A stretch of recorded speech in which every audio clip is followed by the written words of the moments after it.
Ito ay kwento ng tunay na pagkakaibigan, pag-asa at pagmamahal.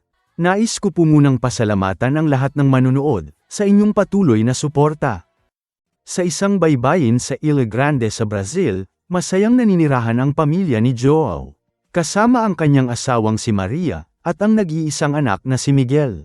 Paglabas sa school ay tinawag siya ng kaibigang si Calista. Binigyan siya ng maliit na regalo, pero kinabukasan niya pa pwedeng buksan, dahil iyon ang araw ng kanyang kaarawan.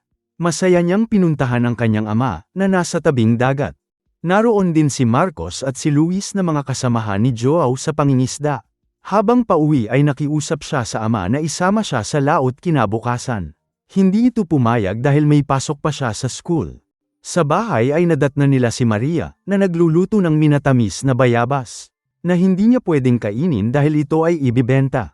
Excited siyang malaman ang laman ng regalo na bigay ni Calista. Pero dahil hindi pa pwedeng buksan, ay inilagay niya muna ito sa ilalim ng higaan. Nagpatugtog siya ng musika, at masayang nakipagsayaw sa kanyang ina. Araw-araw ay ganito kasaya ang kanilang pamilya. Kinaumagahan ay nangulit na naman si Miguel na sumakay ng bangka. Ayaw ni Joao dahil hindi maganda ang panahon. Pero dahil sa nagmamakaawang mukha ng anak, ay nagdesisyon siya na pagbigyan ang kahilingan nito. Sa gitna ng kanilang paglalayag ay biglang dumilim ang paligid, at lumakas ang hangin. Sinubukan niyang magsagwan pabalik ngunit hinampas ng malakas na alon ang kanilang bangka. Tumaob ito at nahulog sila sa tubig. Tinangay ng alon si Miguel, at tuluyang nalunod. Kahit anong pagsisikap ni Joao na mahanap ang anak, ay hindi niya ito natagpuan. Sa kabilang dako sa Patagonia, Argentina, isang grupo ng marine biologist na kinabibilangan nina Adriana, Carlos, at Stephanie, ang nagsasagawa ng research sa mga penguin. Kapag uminit na ang klima sa isang lugar, ay sama-samang umaalis ang mga ito para maghanap ng malilipatan. Isa sa kanila ang nahiwalay sa grupo, dahil sinundan nito ang ilaw na galing sa isang barko. Nang makalapit ay makikita ang tagas ng langis sa ilalim nito, na bumalot sa katawan ng penguin, at kalaunan ay nagpahina dito. Balik sa baybayin ng Ilha Grande, kung saan si Joao ngayon ay matanda na. Simula nung araw na nawala si Miguel ay naging malungkutin siya at bihirang magsalita. Sinisisi niya ang sarili sa sinapit ng kanyang anak. Hindi niya din kinakausap ang mga kaibigan niyang mangingisda. Pilit naman siyang iniintindi ng mga ito. Naniniwala si Marcos na balang araw ay kusa siyang lalapit sa kanila. Habang naglalakad sa dalampasigan, ay may napansin siyang lumulutang sa tubig. Nang lapitan ay nakita niya ang isang penguin na nanghihina. Binalot niya ito ng tuwalya at iniuwi sa kanila. Inilapag niya muna sa isang palanggana. Kinuha sa ref ang isang plato ng isda, at sinubuan ito hanggang mabusog. Pagkatapos ay hinugasan niya dahil nababalutan ito ng langis. Parang naiintindihan naman ng ibon ang kabaitan na ipinapakita niya, kaya hindi ito pumapalag. Si Calista ngayon ay may anak na rin, at ito ay ang batang si Lucia. Masaya siya dahil sa tagal ng panahon, ngayon lang uli niya matitikman ang minatamis na bayabas ni Maria. Pag-uwi ng bahay ay nadatnan ni Maria ang tila di mapakali na asawa. Napansin niya ang langis sa pinto ng ref, at ang nawawalang plato ng isda. Maya-maya ay may narinig silang ingay. Natataranta na tumakbo si Joao sa banyo. Bumungad kay Maria ang maliit nilang bisita. "Bakit may penguin sa bahay natin?" tanong niya. Ipinaliwanag ni Joao na tinulungan niya lang ito. Nakiusap din na hayaang manatili doon ng isang linggo ang ibon para magpagaling. Maya-maya ay may kalabog uli silang narinig. Nakita nila ang tisyo na pinaglaruan ng penguin at ikinalat sa sahig. Napailing na lang si Maria sa inis. Ipinagpatuloy ni Joao ang pag-aalaga sa ibon. Sa kanilang lugar ay sadyang pabago-bago ang panahon. Sa takot na magkasakit ang penguin ay naisip niya na balutin ito. Binuksan niya ang damitan ni Miguel na hindi nila ginalaw sa loob ng 20 taon. Kinuha ang paboritong bonnet ng anak, at ginupit para gawing sweater ng ibon. Natuwa naman si Maria na makitang nagawa na ni Joao na pakawalan ang gamit ng pumanaw nilang anak. Suot ang bagong sweater, ay malayang gumala ang penguin sa loob ng bahay. Walang nagawa si Maria kundi hayaan na lang. Baka sakaling ito ang paraan para tuluyang makaalis ang asawa niya, sa anino ng nakaraan. Araw-araw ay maagang gumigising si Joao, para maghanda ng pagkain ng penguin. Mabilis na lumipas ang isang linggo. Tulad ng kanilang napag-usapan ay kailangan ng pakawalan ang ibon. Pero muli siyang nakiusap ng isa pang linggo. Wala na namang nagawa si Maria. Sa maiksing panahon ay naging malapit ang dalawa. Ang dating tahimik na si Joao, ay unti-unting nagkaroon ng buhay. Ngunit ang ganitong mga sandali ay panandalian lamang. Dahil ngayon ay lubusan ng magaling ang ibon. Kailangan niya na itong ibalik sa dagat. Habang naghahanda sa pag-alis ay nakita sila ni Lucia. Tuwang-tuwa ang bata, dahil sa unang pagkakataon ay nakakita siya ng penguin. Sinaway ni Calista ang anak, dahil alam niya na walang pinapansin si Joao ni isa sa kanilang lugar.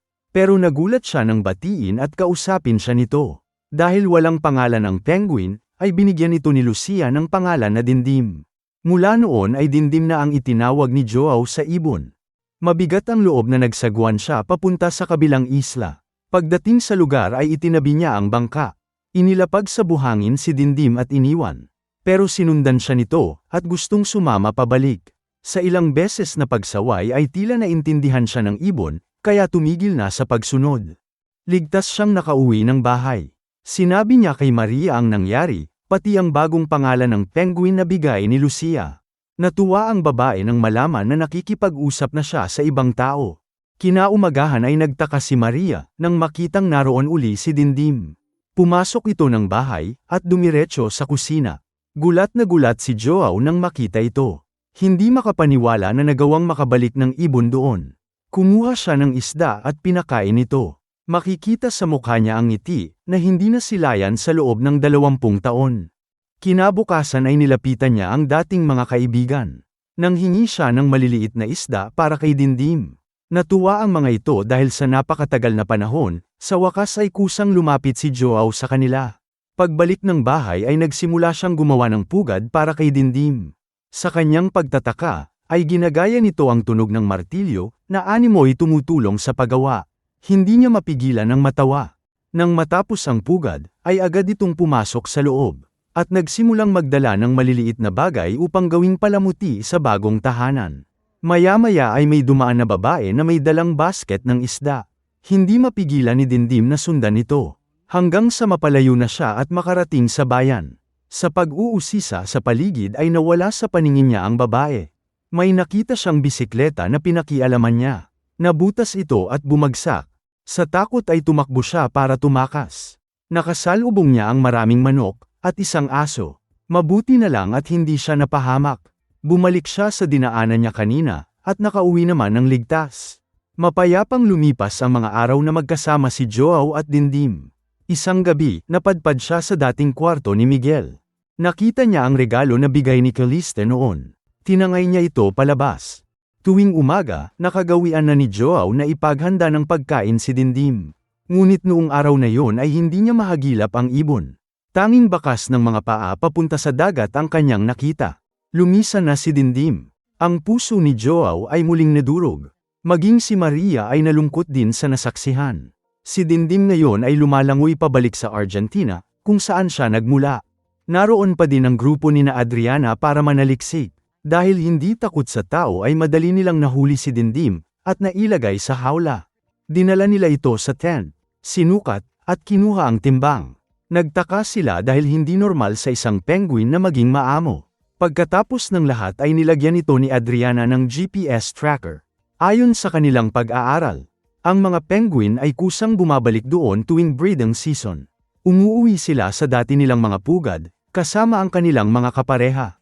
Habang abala ang lahat sa pagpapalaki ng mga sisiw, si Dindim naman ay ginugol ang panahon sa pangungulekta ng mga basura, upang gawing palamuti sa kanyang pugad. Binigyan pa niya si Adriana ng isang takip ng bote. Labis siyang kinagiliwan ng grupo, kaya kinunan siya ng litrato.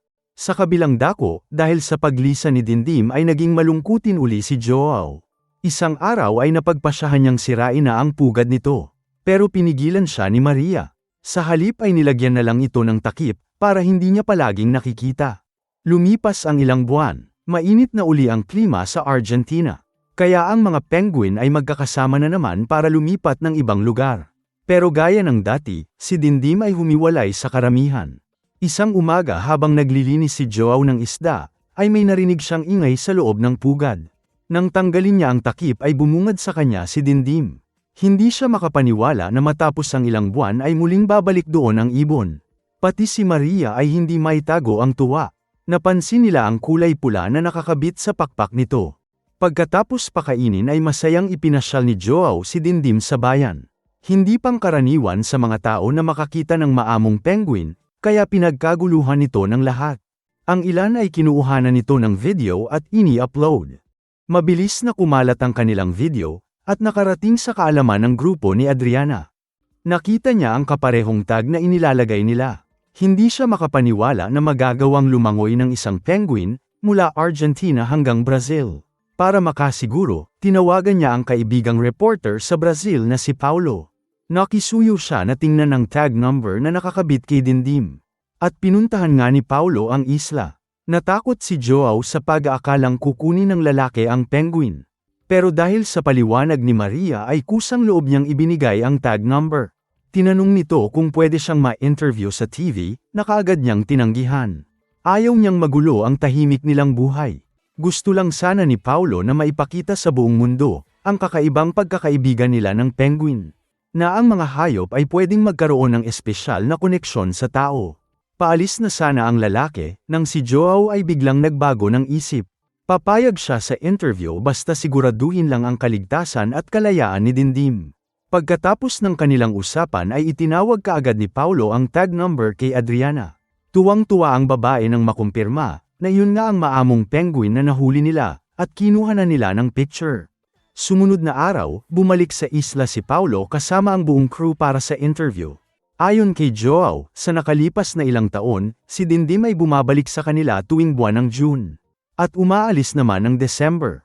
Kada taon ay naglalakbay ito ng mahigit 5,000 milya, mula Patagonia papuntang Isla Grande. Sinabi niya rin na si Dindim ay isang malayang nilalang, na umaalis at dumarating kung kailan niya gustuhin. Ang kanilang panayam ay mabilis na kumalat sa buong mundo, at pumukaw sa puso ng milyon-milyong tao. Isang araw, tinawagan si Adriana ng kanyang boss at pinakukuha si Dindim. Gusto nitong ibigay ang ibon sa isang unibersidad para pag-aralan. Pero hindi siya pumayag. Iginiit ng kanyang boss na pagkakataon na ito ng kanilang team, na magkaroon ng malaking pondo. Mariin niya itong pinag-isipan. Dumating na ang buwan ng Disyembre. Muling tinungo ni Dindim ang dagat at nakita ito ni Joao. Alam niya na oras na naman ang kanilang paghihiwalay. Sinulyapan siya nito, bago tuluyang lumusong sa tubig.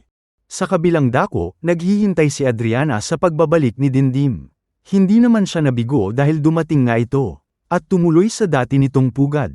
Pinag-usapan ng kanilang grupo kung ano ang nararapat gawin. Kapag dinala nila sa lab si Dindim, makakakuha sila ng pera na magagamit para ma-upgrade ang kanilang mga kagamitan.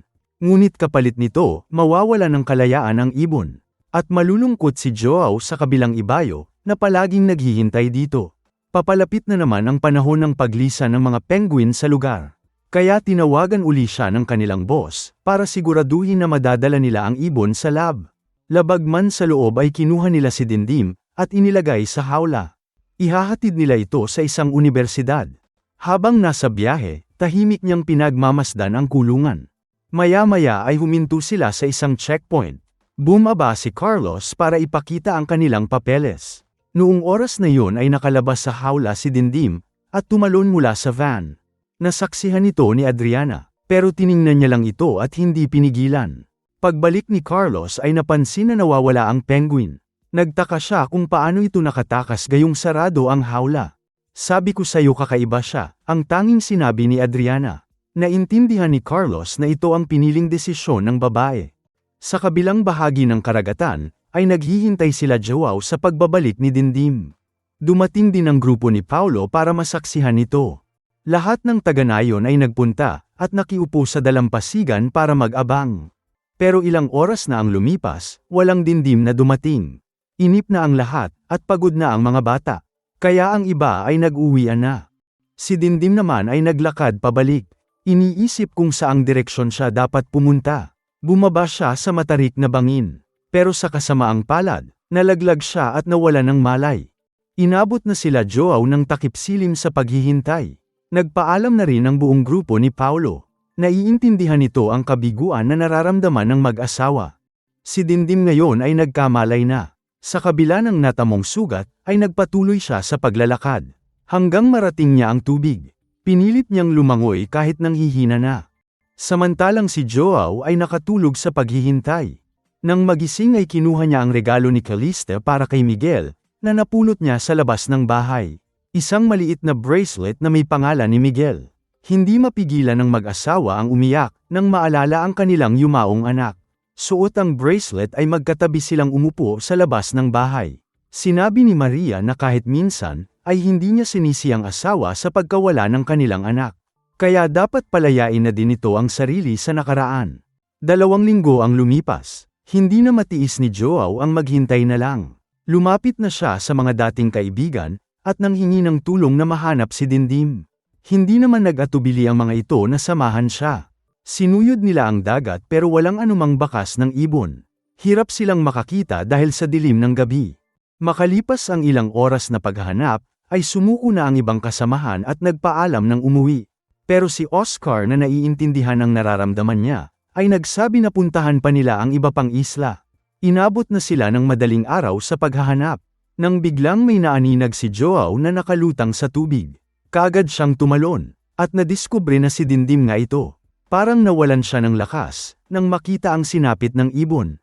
Umiyak siya at panay ang hingi ng tawad. Dahil hindi niya ito nailigtas, kagaya sa nangyari noon sa kanyang anak. Maya-maya ay bigla itong gumalaw.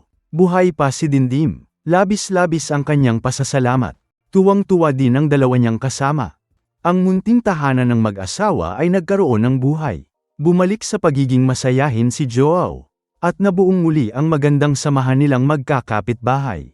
Ang lahat ng ito ay dahil sa presensya ng isang munting nilalang. Dumating na naman ang sandali ng paglisan ni Dindim. Tumingin ito kay Joao na animoy nagpapaalam. Pinagmasdan niya ito habang papalayo. See you next time, my friend. Ito po ay mula sa totoong kwento ng isang matanda sa Brazil na nakahanap ng pambihirang kaibigan na isang penguin. Lumalangoy si Dindim ng mahigit 5,000 miles taon-taon mula Argentina papuntang Brazil para lang puntahan ang kanyang kaibigan. Pero pagkatapos ng 8 taon ay hindi na ito muling nagpakita. Paniwala ng mga researcher na nakahanap na ito ng kapareha at nagkaroon ng sariling pamilya.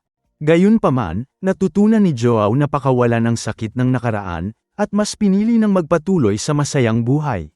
Huwag niyo po sanang kalimutan na mag-like at mag-subscribe sa aking channel para sa iba pang upload. Maraming salamat po sa inyong oras at suporta.